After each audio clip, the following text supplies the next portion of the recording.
आप लोगों को संसाधन संरक्षण टॉपिक आपको शुरुआत कर दिया गया था, जिसमें आपको पहला पॉइंट जो पढ़ाया गया था उस टॉपिक का नाम था आपको चिपको आंदोलन। और उसके बाद उसी से जुड़ा हुआ एक और आंदोलन था जिसका नाम था आपको अपिको आंदोलन, जो कि चिपको आंदोलन के 10 साल बाद शुरू हुआ था, यानी 1983 में शुरू हुआ था।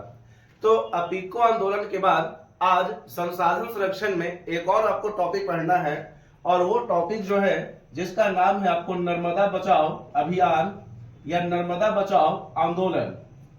नर्मदा बचाओ आंदोलन आज का महत्वपूर्ण टॉपिक है और इस टॉपिक को आपको समझाते भी हैं, ठीक है। और इस टॉपिक में क्या क्या हुआ था, किस प्रकार की घटना घटा था, ये सारे घटनाओं को यहाँ पर आपको बता भी देते हैं। तो सबसे पहले यहाँ पर ये जानेंगे कि वैसे भी कहा जाता है कि नर्मदा नदी के बारे में कि इसका जो उद्गम हुआ है ये हुआ आपको अमरकंटक की पहाड़ी से, ठीक है। ऐसा पहाड़ी जो आपको मध्य प्रदेश और छत्तीसगढ़ के बॉर्डर पर पड़ता है, और ये जो उद्गम जो हुआ है इसकी उत्पत्ति जो हुआ है ये हुआ है आपको अमरकंटक से, अमरकंटक से। लेकिन यहाँ पर यह भी ध्यान रखना है कि आखिरकार यह नर्मदा बचाओ आंदोलन नर्मदा को ही बचाने के लिए क्यों किया गया। वैसे तो नदियां तो बहुत सारा है, ठीक है। भारत में अगर देखा जाए तो कई प्रकार की नदियां हैं, लेकिन स्पेशल यहाँ पर यही क्यों कहा जा रहा है कि हमको नर्मदा को बचाना है। तो सबसे पहले यहाँ पर यार एक चीज याद रखेंगे कि ये जो नर्मदा बचाओ आंदोलन जो था एक ऐसा आंदोलन था जो पूरी तरह से आपको सामाजिक आंदोलन था, जिसमें समाज को जोड़ा गया था, ठीक है। और सरकार के विरुद्ध आंदोलन था, सरकार के यानी पूरी तरह से विरोध करने वाला आंदोलन था। तो सबसे पहले इस आंदोलन के बारे में आपको जानते हैं और बताते हैं कि इस आंदोलन में आखिरकार कौन सी ऐसी घटना घटा जिसमें सबसे बड़ा रूप ले लिया। तो हम 1961 ईस्वी में आते हैं, जिसका नाम था आपको सरदार सरोवर बांध, सरदार सरोवर बांध, ठीक है। सरदार सरोवर बांध, इसका जो निर्माण हुआ है यह हुआ है आपको 1961 ईस्वी को, 5 अप्रैल 1961 ईस्वी को इसका निर्माण हुआ है, ठीक है। 1961 में जब निर्माण हो रहा था तो आप खुद सोचो कि मान लेते हैं कि हमको एक बहुत बड़ा बांध बनाना है, तो बहुत बड़ा बांध बनाने के लिए तो हमको अच्छा खासा जमीन चाहिए, ठीक है। जैसे कहने का मतलब यह है कि हमको अगर किसी प्रकार का अगर बांध बनाना है, ठीक है, या छोटा मोटा जब हम तालाब भी बनाते हैं तो तालाब तभी बना, हवा में तो तालाब नहीं बन सकता है, तालाब तभी बनेगा जब आपके पास जमीन होगा। तो हम अगर हम बहुत बड़ा बांध बना रहे हैं तो बांध हमको तभी बनेगा जब अच्छा खासा जमीन हमको चाहिए, ठीक है। बांध तभी बनेगा जब बहुत लोगों को यानी वहां से हटाकर वहां मतलब दूसरे तरफ विस्थापित करेंगे और अच्छा खासा जमीन मिल जाएगा तो हम बांध बना लेंगे, ठीक है। तो यहां पर याद रखेंगे कि सन 1961 ईस्वी को भारत के प्रथम प्रधानमंत्री के द्वारा इसकी नींव रखा गया, ठीक है। निर्माण बोलो या फिर नींव बोलो कोई दिक्कत नहीं है। तो इसका नींव आपको रखा गया किसके द्वारा, तो पंडित जवाहरलाल नेहरू के द्वारा इसका नींव रखा गया। और इसमें यह कहा गया कि सरदार सरोवर बांध में जितने जमीन हम लिए हैं, ठीक है, जितने लोगों का जमीन लिए हैं सारे लोगों का मुआवजा भी मिलेगा। जैसे अगर किसी के जमीन को अगर या किसी के जमीन पर अगर हम काम कर रहे हैं, ठीक है, तो जमीन का पैसा उसको मिलना भी चाहिए।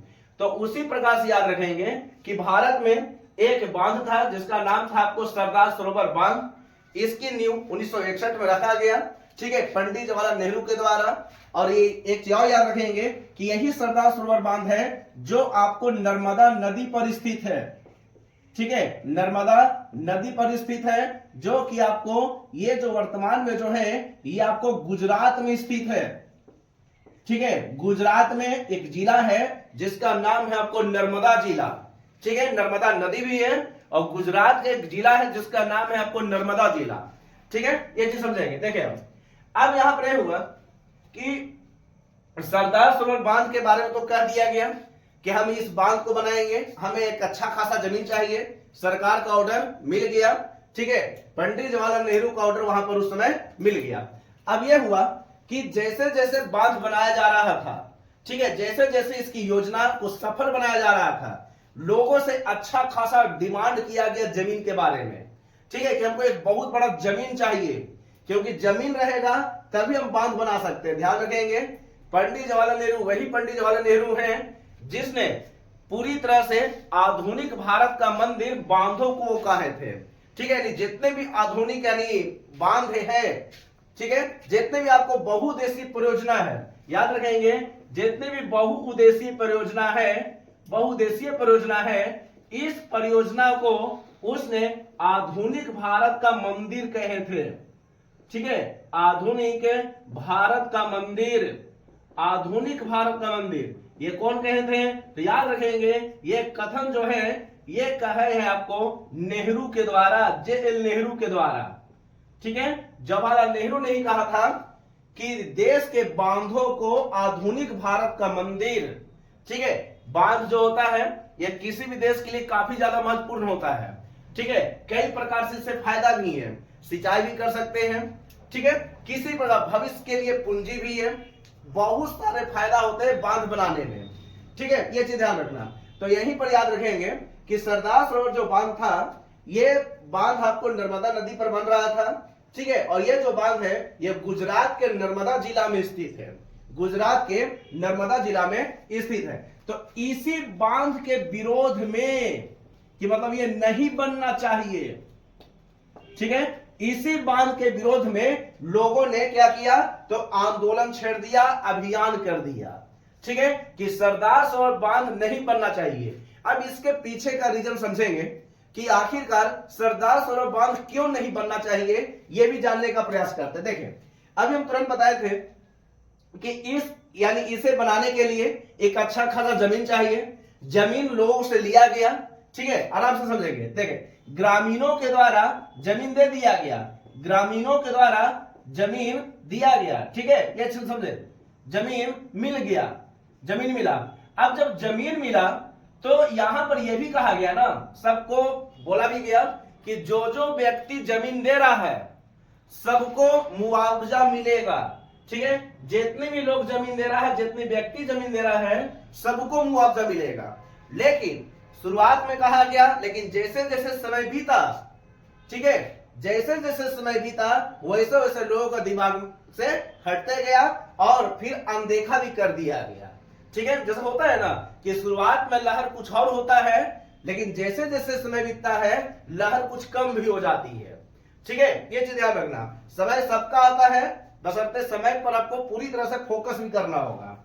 यहां पर याद रखेंगे कि ग्रामीणों के द्वारा जमीन ले लिया गया, चाहे जैसे भी लिया गया हो, लेकिन ग्रामीणों को एक बात भी कहा गया।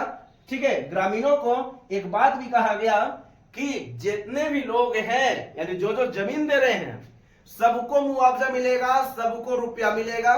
ठीक है, सबको पैसा दिया जाएगा। लेकिन जैसे जैसे समय बीता, ठीक है, ग्रामीणों को लोग अनदेखा कर दिया। ठीक है, ये सब नहीं होना चाहिए। बाद में काफी लोगों ने इसका मतलब विरोध किया, और ध्यान ये भी रखेंगे कि ग्रामीणों से जमीन छीन लिया गया। ठीक है, कि हमको बांध बनाना है, ये करना वो करना, मतलब कई प्रकार के सवाल है। और ध्यान रखेंगे कि ऐसा नहीं है ये सब गरीब लोग हुआ करते थे। ठीक है, ये सब गरीब थे, और गरीब का अगर आप किसी प्रकार का जमीन छीन लेते हैं और जमीन का मतलब मुआवजा नहीं देते हैं तो गरीब रोएगा ही। ठीक है, एक चीज याद रखेंगे, क्योंकि ये सब बहुत इंपॉर्टेंट भी है। देखें, यहां पर याद रखेंगे कि अब ग्रामीणों के द्वारा आपको जमीन छीन लिया गया।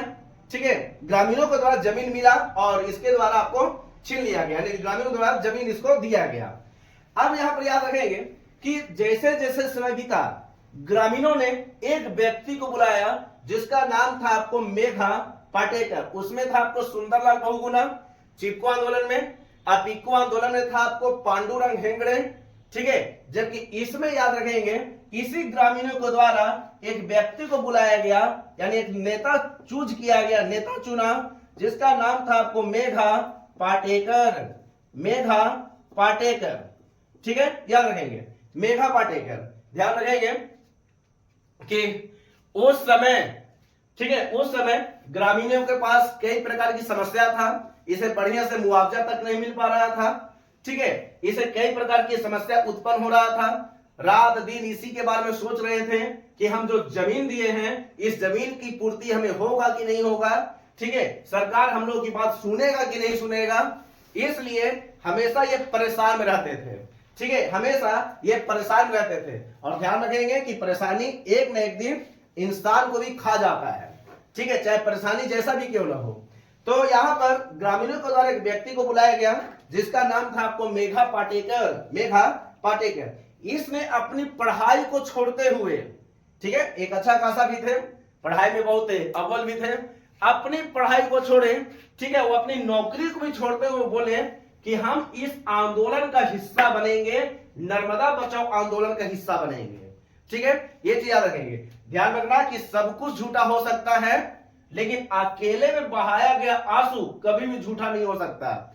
ध्यान में यह भी रखना कि ग्रामीणों के द्वारा जमीन तो दे दिया गया लेकिन ग्रामीणों को किसी भी प्रकार का मुआवजा नहीं मिल पा रहा था, ठीक है। तो उसी के बारे में हम बता रहे हैं कि सब कुछ झूठा हो सकता है लेकिन अकेले बहाया गया आंसू कभी भी झूठा नहीं हो सकता, ठीक है। यह चीज आपको फोकस करना होगा। तो यहां पर एक चीज समझेंगे, यहां पर एक चीज ध्यान रखेंगे कि ग्रामीणों के द्वारा एक व्यक्ति को बुलाया गया जिसका नाम था आपको मेघा पाटेकर। बाद में एक और व्यक्ति आगे इसमें शामिल हुआ जिसका नाम था आपको बाबा आमटे, ठीक है, बाबा आमटे। ऐसे मुख्य नेता का नाम यही याद रखेंगे क्योंकि मुख्य ये है, ऐसे तो व्यक्ति बहुत सारे जुड़ रहे हैं लेकिन ये भी आपको बहुत ज्यादा फेमस व्यक्ति है, ठीक है। तो मेघा पाटेकर भी हो गए और एक और व्यक्ति है जिसका नाम है आपको बाबा आमटे। अब ये दोनों व्यक्तियों ने मिलकर, ऐसे मुख्य रूप से मेघा पाटेकर, तो अब ये व्यक्तियों ने मिलकर अब आंदोलन का नेतृत्व अपने हाथ में ले लिए, ठीक है। और इस आंदोलन के लिए सरदार सरोवर बांध के निर्माण में किसी प्रकार का कंजूसी ना करते हुए, ठीक है, और ग्रामीणों को अपना हक दिलाने के लिए आंदोलन शुरू कर दिए। सरकार को लेटर में लिखे, ठीक है, सरकार को लेटर में लिखा गया और अंततः यह कहा गया कि जो जो व्यक्ति जमीन दिया है, ठीक है, जो जो व्यक्ति सरदार सरोवर बांध के लिए खड़ा हुआ है, सबको सरकार को मतलब देखना चाहिए, सरकार को उस पर ध्यान देना चाहिए और अंततः सरकार इनके कहने पर सबको मतलब ध्यान आकर्षित किया गया। ध्यान रखेंगे कि कहा जाता है कि एक व्यक्ति कुछ नहीं कर सकता लेकिन ध्यान रखना कि जब वो अपना पर आ जाएगा तो एक व्यक्ति बहुत कुछ कर सकता है, पूरे सिस्टम को भी डोला सकता है, ठीक है। ये चीज याद रखेंगे। तो इस प्रकार से देखा जाए तो नर्मदा बचाओ आंदोलन यानी एक के बहुत सारे आंदोलन में प्रमुख आंदोलन है जिसमें कई प्रकार के आपको सवाल भी बनते हैं, ठीक है। और ध्यान रखेंगे कि भारत में कई प्रकार से बांध भी है और बांधों को भारत के जो प्रथम प्रधानमंत्री थे जिसका नाम था आपको जवाहरलाल नेहरू, इनके द्वारा आधुनिक भारत का मंदिर की संख्या भी दिया गया यानी बात भी कहा गया।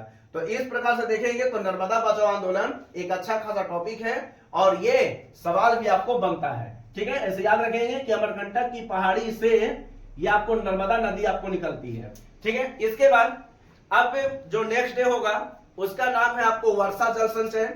वर्षा जल संचय में एक व्यक्ति का नाम आएगा जिसका नाम है आपको मेजर राजेंद्र सिंह और उनका एक बहुत बड़ा एक संगठन है जिसका नाम है आपको तरुण भारत संघ, ठीक है। तो अगला जो टॉपिक रहेगा वो रहेगा आपको तरुण भारत संघ के बारे में, बाकी आप इसको आराम से उतारेंगे।